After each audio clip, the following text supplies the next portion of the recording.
ప్రస్తుతం పెళ్లిళ్ల సీజన్ నడుస్తోంది. కార్తీక మాసం అవడంతో ఈ సమయంలో చాలా మంది తమ పిల్లలకు వివాహం నిశ్చయం చేస్తుంటారు.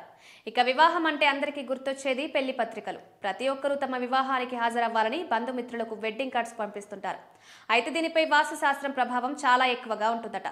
అందుకే పెళ్లి పత్రికల విషయంలో తప్పకుండా కొన్ని నియమాలు పాటించాలంటున్నారు వాస్తు నిపుణులు.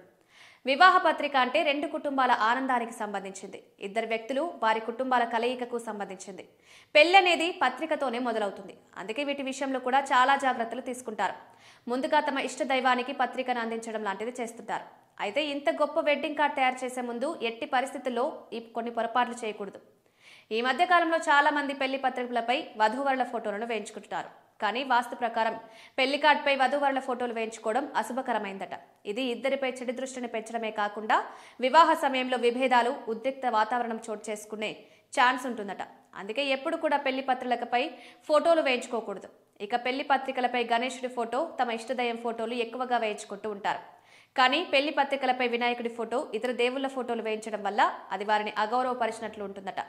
పెళ్లి తర్వాత వాటిని చాలా మంది ఎక్కడెక్కడో పారేస్తారు. అందువల్ల పెళ్లి కార్డులపై దేవుళ్ల ఫోటోలు వేయించకూడదట. దానికి బదులు శ్రీ గణేశాయ నమః, శుభ వివాహ్ లేదా శుభమంగళం అనేవి అచ్చు వేయించుకోవాలట. పెళ్లి పత్రికల్లో అతి ముఖ్యమైనది రంగు. చాలా మంది తమకు నచ్చిన రంగుల్లో పెళ్లి పత్రికలు అచ్చు వేయించుకుంటారు. అయితే ఎప్పుడూ పెళ్లి పత్రిక రంగు అనేది సానుకూలంగా ఉండాలంట. తెలుపు, పసుపు, ఎరుపు రంగుల్లో ఉండడం శుభప్రదం అంటున్నారు.